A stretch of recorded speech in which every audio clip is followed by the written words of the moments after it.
እነዚህ ሁለት ሰዎች የአገሪቱ አንደኛና ሁለተኛ ሰዎች ናቸው። እነዚህ ሁለት ሰዎች የአንድ መንግስት ኃላፊዎች ናቸው። እነዚህ ሁለት ሰዎች በአንድ ሀገር የሚኖሩም ናቸው። እነዚህ ሁለት ሰዎች ይህንን ሁለት ንግግር የተናገሩትም በአንድ ሰሞን ነው።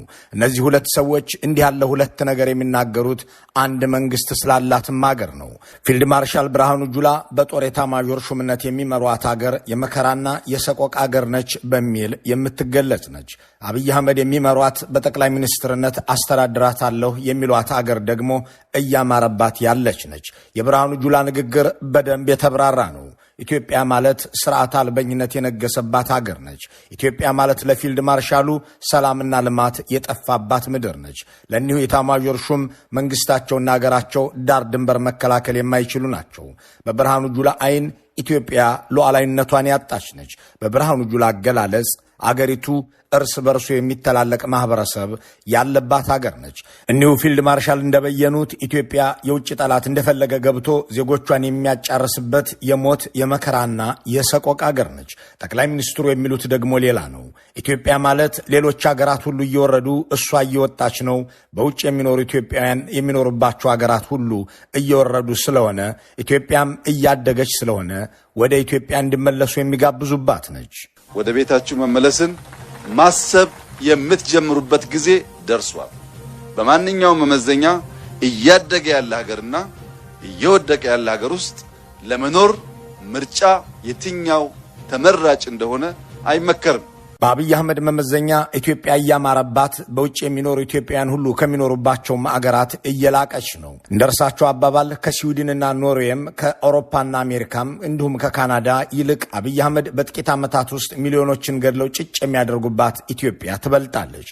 በ8 ዓመታት ውስጥ አገሩን ወደ ቀውስ ከተው ከጉለሌና ከቦሌ ከኮተቤና ከዓለም ገና የማይታለፍበትን ሁኔታ የፈጠሩበት ምድር ከለንደንም ከፓሪስም ከዋሽንግተን ዲሲም ይበልጣል እያሉ ነው። አሁን መጠየቅ ያለብን ኢትዮጵያ የትኛውን ትመስላለች የሚለውን ነው።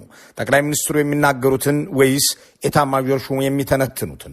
አሁናዊቷ ኢትዮጵያ የትኛው ነች የሚለውን በትክክል ማወቅ በገዢዎች ፕሮፓጋንዳ ግራ የሚጋባ ማህበረሰብ እንዳይኖር ለማድረግ ብሎም የአገሪቱን ችግር ለመፍታት ግማሽ መንገድ ለመጓዝ የሚጠቅም ነው። ምንም እንኳን መጠይቅ ለመስራት ጎዳና ላይ ባይወጣም፣ ምንም እንኳን ህዝቡ ምን ይላል የሚልን አስተያየት ብልጽግና ፈቅዶ እንዲነገር ባያደርግም፣ የፊልድ ማርሻሉ ንግግር ግን ከጠቅላይ ሚኒስትሩ በበለጠ አገሪቱን የተረዳ ይመስላል። በጸጥታ፣ በኢኮኖሚ፣ በፖለቲካ፣ በዲፕሎማሲ በሉዓላዊነት የወደቀች ሀገር ነች ብለው ያምኑና ጥቅልል ባለ ቋንቋ ሲገልጹት የሞት የመከራና የሰቆቃ አገር ነች በማለት ነው። የሞት የመከራና የሰቆቃ አገር እንደሆነች መወሰድ ይገባዋል። ፊልድ ማርሻሉ ይህንን ንግግር መጀመሪያ ያስበውበት በመቀጠል በጽሑፍ እንዲሰፍር አድርገውት በመጨረሻም በአደባባይ ያነበቡት ነው። እንደሌላው ጊዜ በድንገት ያመለጣቸው ጉዳይ አይደለም። ደግሞም ፈረንጆቹ ቴክ ዘ ቡል ባይ ዘ ሆርንስ እንደሚሉት ወይፈንን በቀንድ መያዝ አይነት ጀመሩ እንዴ የሚያስብለው የኤታማዦር ሹሙ ንግግር እየታመስን ነው፣ ከደርግ ዘመን በባሰ እልቂት ውስጥ ነን ካሉት ከጄኔራል አለምሸት መግለጫ ጋር ሲዳመር ወታደሮቹ ችግርን ማመን ጀመሩ ወይ ያስብላል። ችግርን ማመን ለመፍትሄ አንድ እርምጃ ቢሆንም ብልጽግና የሚኖርበት የምናብ ዓለም ግን አገርን በየማለዳው ወደ አዳዲስ መዓት የሚከት ሆኖ ዘልቋል። አንድ ኤታማዦር ሹም አገሩን የሞት የመከራና የሰቆቃ አገር ነች ብሎ ሲደመድም ምን ማለት ነው የሚለውን መጠየቅ ብርሃኑ ጁላንና መስሪያ ቤታቸውን እንዲሁም አገሪቱንና መንግስቱን ለመረዳት ይረዳል። አንድ የጦር ኃይሎች ጠቅላይ ኤታማዦር ሹም ቺፍ ኦፍ ስታፍ የአገርን መከላከያ ሉዓላዊነትና ደህንነትን ለመጠበቅ የመጨረሻው ከፍተኛ ኃላፊነት የሰነቀ መሪ አገሩን የሞት የመከራና የሰቆቃ አገር ነች ብሎ ሲደመድም ንግግሩ ከፖለቲካዊ መግለጫነት ባለፈ ጥልቅና አሳሳቢ የሆኑ ወታደራዊ ስነ ልቦናዊና ስትራቴጂካዊ ትርጉሞችን ይይዛል። በታሪክ ውስጥ በጦርነት በከባድ ቀውስ ወይም በአገራዊ ውድቀት ወቅት የጦር ኃይሎች መሪዎች ወይም ከፍተኛ ወታደራዊ አዛዦች እንዲህ ያለ ፍጹም ተስፋ የመቁረጥ አስከፊ እውነታን የማመን ወይም አገራቸው ወደ ጥፋት እየሄደች መሆኑን የሚገልጽ ድምዳሜ ላይ የደረሱባቸው ታዋቂ ማረጋገጫዎች አሉ። ብዙውን ጊዜ እንዲህ ያሉ ንግግሮች የሚደመጡት የመጨረሻው የሽንፈት ምዕራፍ ላይ ሲደረስ፣ ከፖለቲካ መሪዎች ጋር ከፍተኛ መቃቃር ሲፈጠር ወይም የቀውሱ ስፋት ከአቅም በላይ ሲሆን መሆኑን ታሪክ ያስረዳል። የጀርመን ጦር ኃይሎች ጠቅላይ ኤታማዦር ሹም የነበሩት ጀነራል ሉድቪግ ቤክ አዶልፍ ሂትለር አገሪቱን ወደ ሁለተኛ ዓለም ጦርነት እየገፋፋት መሆኑን ሲረዱ በጽኑ ተቃወሙ። ቤክ ለአገራቸው የሚጠብቃትን መከራና ሰቆቃ አስቀድመው ተረድተው ነበርና ሂትለር የሚከተለው መንገድ ጀርመንን ፍጹም ወደሆነ ወታደራዊና ስነ ምግባራዊ ውድቀት እንደሚወስዳት፣ ይህ ጉዞም ለአገሪቱ የሞትና የጥፋት መንገድ እንደሆነ ገልጸው ነበር። ይህንን ካሉ በኋላ ሁኔታውን መለወጥ እንደማይችሉ ስለተረዱ ከስልጣናቸው በፈቃዳቸው ለቀቁ። በኋላም ሂትለርን ለመግደል በተደረገው የ1944 ሴራ ላይ ተሳትፈዋል ተብሎ ተጽፎላቸዋል። እስካሁን ድረስ ብርሃኑ ጁላ እንደ ጀነራል ቤክ ስልጣንን በገዛ ፈቃዳቸው አልለቀቁም። አምባገነንና ጦረኛ አለቃቸውን ለመቃወምም ለማስወገድም እንደ ቤክ ድፍረትን አላሳዩም። እንደ ጀርመናዊ ጄኔራል ግን አደጋ ውስጥ መሆናቸውን ማመን ጀምረዋል። በቪየትናም ጦርነት ወቅትም የአሜሪካ ጦር ዋና አዛዥ የነበሩትና በኋላ የጦሩ ጠቅላይ ኤታማዦር ሹም የተደረጉት ጄኔራል ዌስት ሞርላንድ በጦርነቱ ማብቂያ አካባቢ ለአሜሪካ መንግስት ባቀረቡት የሚስጥር ሪፖርትና በግል ማስታወሻቸው ላይ ጦርነቱ መፍትሄ የሌለው መሆኑን በመግለጽ አገራቸው ውርደትን ሳትከናነብ መፍትሄ እንዲፈለግ ሲያሳስቡ ነበር። ጦርነቱ ቪየትናምን የማያልቅ የሞት የደምና የሰቆቃ ምድር እያደረጋት ነው ብለውም አሜሪካ በዚያ ዙሪት ውስጥ መውደቋን፣ ወታደራዊ ድል ማምጣት የማይቻልበትን ደረጃ ላይ መደረሱን በተዘዋዋሪ አምነው ነበር። ኢትዮጵያዊ ፊልድ ማርሻል እንደ አሜሪካዊ ጄኔራል የተሟላ ድፍረትን ተላብሰው ጦርነቱ መፍትሄ የለውም ባይሉም ከ2010 ወዲህ ቀውስ ውስጥ ገብተናል በማለት የአብይ አህመድ ወደ ስልጣን መምጣት ጦርነት እየፈለፈለ አገርን ቀውስ ውስጥ እንደከተተ አምነዋል። በ2010 ዓ.ም ለውጥ በኋላ የተለያየ ጭንብል ለብሰው ጭንብል ለባሾች ያሉትን ነገር ትተን 2010 ባሉት ጉዳይ በዚያ ጊዜ መቁጠሪያ ላይ እንስማቸው። ሀገር በሞትና በሰቆቃ ውስጥ እንዳለች አበክሮ መግለጽ፣ ሰራዊቱ ወደፊት ለሚወስዳቸው ማናቸውም ወታደራዊ እርምጃዎች ቅድመ ሁኔታና ምክንያት ማዘጋጃ መንገድ እየፈለጉ ነውን የሚለውንም ጥርጣሬ እንትወው። ይህንን ጉዳይ ብርሃኑ ጁላ ብለውት ያልሆነላቸው ቢያንስ በዚሁ ኃላፊነት ከ5 ዓመት በላይ ተዋግተው ማሸነፍ ያልቻሉ ናቸውና ሌላ ወደ ውጊያ በመምራት የመጨረሻውን ውርደት ወይም ዳግማዊ ምርኮ ሰግተዋል የሚለውንም ግምት እንዝለለው። ፊልድ ማርሻሉ በኢትዮጵያ መከላከያ ውስጥ በተለያየ መልክ ረዥም ዘመን በመቆየት በአሁኑ ወቅት የሚበልጣቸው የለም። ይሁን እንጂ ቀደም ሲል የጠቀሱትን የሞት የመከራና የሰቆቃ አገር ነች የሚለውን የኢትዮጵያን ሕይወት የሚያስቀምጡት ከ2010 ወዲህ ከአብይ አህመድ የስልጣን መምጫ ዘመን ወዲህ ያለውን ነው። ደግሞም ሰቆቃዊ ኢትዮጵያ በሁሉም መስክ የሚገለጽ መሆኑን ጽፈው ባነበቡበት ማብራሪያ በግልጽ ይነገራል። ኢትዮጵያ ስርዓት አልበኝነት የነገሰበት ነው በማለትም ትገለጻለች። ስርዓት አልበኝነት የነገሰበት ፊልድ ማርሻሉ አልሳቱም። ስርዓት አልበኝነት ነግሶ አውቶቡስ ሙሉ ህዝብ አዲስ አበባ አፍንጫ ላይ ይታገታል። ስርዓት አልበኝነት ነግሶ ባለሀብቶች እስር ቤት ይከፍታሉ። ስርዓት አልበኝነት አይሎ አውራ ጎዳናዎች ላይ ታጣቂዎችና ልዩ ልዩ ቡድኖች ኬላ ያቆማሉ። ስርዓት አልበኝነት ስላለም ሰዎችን መንግስት ዓይንና አፋቸውን እየሸፈነ ይሰውራል። ስርዓት አልበኝነት በርክቶ የአገሪቱ ጠቅላይ ሚኒስትር ስልጣኔን ለመታደግ በ2 እና 3 ሳምንት ውስጥ ሚሊዮን ሚሊሻ ሰብስቤ $10 ቢሊዮን የአገር በጀት መልሼ እዋጋለሁ እያሉ ቀጥለዋል። ይህ ፊልድ ማርሻሉ አሳምረው ያመኑት የኢትዮጵያ መልክ ነው። አብዛኛው ህዝብ የሚኖርበት ብርሃኑ ጁላ ስርዓት አልበኝነት የነገሰበት ያሉት የኢትዮጵያ ጉዳይ ነው። እሳቸው ሲቀጥሉ ኢትዮጵያ ስርዓት አልበኝነት የነገሰባት ብቻ ሳትሆን ሰላምና ልማትም የጠፋባት ነች በማለት ነው። ሰላምና ልማት የጠፋበት ሰላምም ልማትም ጠፍቷል የሚሉት ፊልድ ማርሻሉ አሁንም የወይፈኑን ቀንድ ይዘዋልና ልክ ናቸው። በአሁኑ ወቅት በአማራ በኦሮሚያና ትግራይ ክልል የሚሰራ ሆስፒታል፣ ትምህርት ቤት ወይም አንዳች ፋብሪካ የለም። በእነዚህ አካባቢዎች ማለትም አብዛኛው የአገሪቱ ህዝብ በሚኖርበት አካባቢ 1 ኪሎ ሜትር መንገድ፣ አንዲት ጤና ጣቢያ እየተሰራ አይደለም። ይህንን ኢትዮጵያ እያማረባት ነው የሚሉት ጠቅላይ ሚኒስትሩ ደፍረው አይናገሩትም። ፊልድ ማርሻሉ ግን ልማትም ሰላምም የለም ይላሉ። ሰላም የለም ሲሉ ደግሞ በጣም ልክ ናቸው። ራሳቸውን እያታለሉ እንጂ የአገሪቱ ሰላም ከየት ተነስቶ ወዴት እንደተንኮታኮተ፣ እንደሳቸው ያሉ ኦህዴዶች ምን አይነት ሀገር እንደተረከቡ፣ አሁን ምን አይነት ሀገር እየመሩ እንደሆነ ከእሳቸው በላይ የሚያውቅ የለም።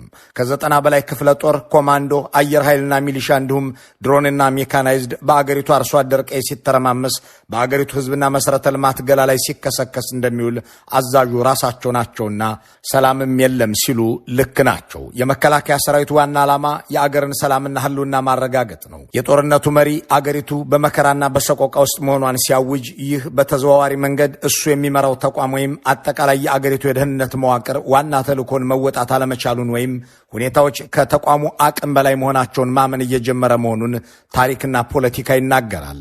እንዲህ ያለውን ሐቋን የመጋፈጥ ነገር ፖለቲካ ብሊክ ሪያሊዝም ሲል ይጠራዋል።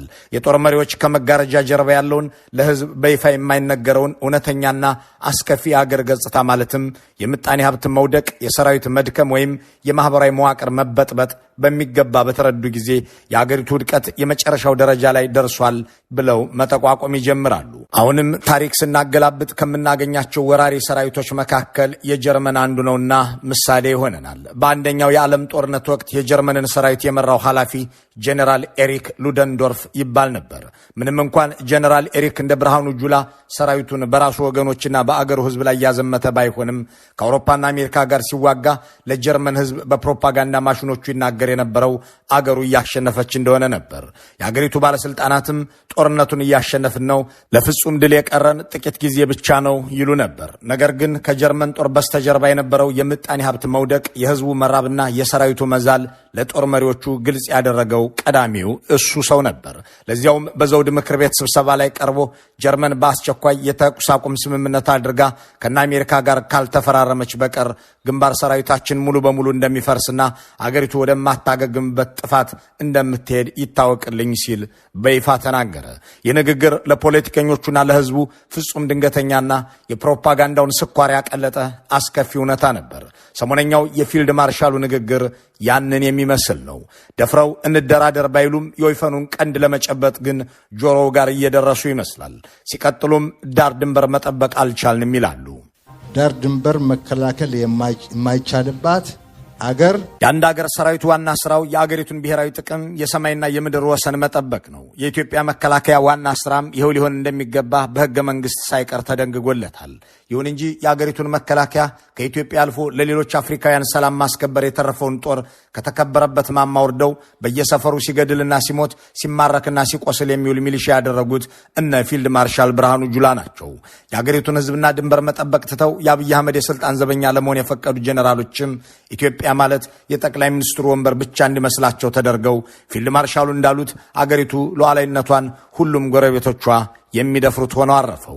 የጅቡቲ ድሮን በኢትዮጵያ ውስጥ ገብቶ የሚገድልበት፣ የኤርትራ ጦር በግብዣም ጭምር ኢትዮጵያውያንን የሚገድል የሚደፍርና የሚዘርፍበት፣ አልሸባብ ድንበር ጥሶ የሚገባበትና ኢትዮጵያውያንን የሚገድልበት፣ የደቡብ ሱዳን ኃይሎች በኢትዮጵያ ውስጥ አንድ ወረዳ ሙሉ ከነዋና ከተማው ጠቅልለው የሚወስዱበት፣ የሱዳን ጦር በጠቅላይ ሚኒስትሩ እየተጋበዘም ጭምር የኢትዮጵያን አርሶ አደሮች እያፈናቀልና እየገደለ የሚኖርበት፣ የኬንያ ጦር በታሪኩ ለመጀመሪያ ጊዜ በኢትዮጵያ ግዛት ገብቶ ግድያ የሚያደርግበት ዘመን የታየው በዚሁ ብርሃኑ ጁላ የኤታማዦር ሹም አብይ አህመድ ጠቅላይ ሚኒስትር በሆኑበት ዘመን ነው።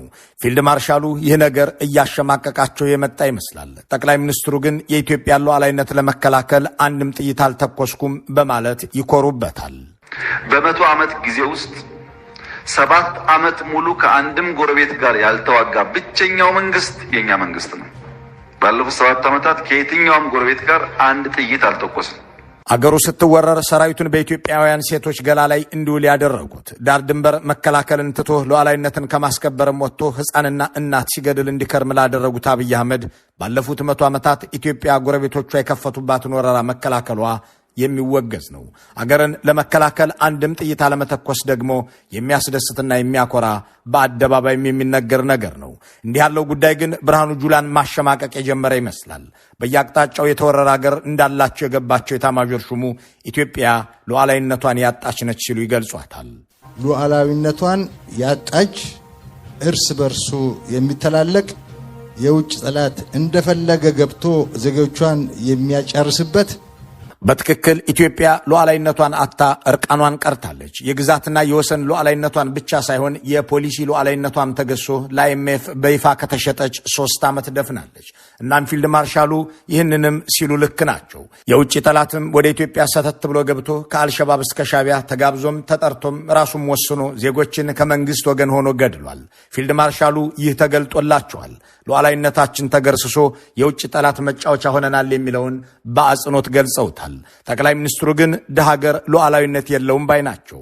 ስንዴ እየለመነ ሉዓላዊ ነኝ ማለት አይቻልም በማለትም ሉዓላዊነትን የሚያህል ግዙፍ ጉዳይ ከመብላትና መጠጣት ጋር ያገናኙታል። ልመና ይሳካልኛል ያሉት ልመና ዕጣ ክፍሌ ነው ያሉት እርስዎ እንጂ የኢትዮጵያ ሕዝብ አይደለም። የኢትዮጵያ ሕዝብ ከአባቶቹና ከአያቶቹ የወረሰው አንጀቱን አስሮ ያለ ስንቅ በባዶ እግሩ ያለ ጫማ ተዋግቶ አገሩንና ሉዓላዊነቷን ማስከበር ነው። የአገሪቱ ሕዝብ የአገሩን መሪዎች የሚያውቃቸው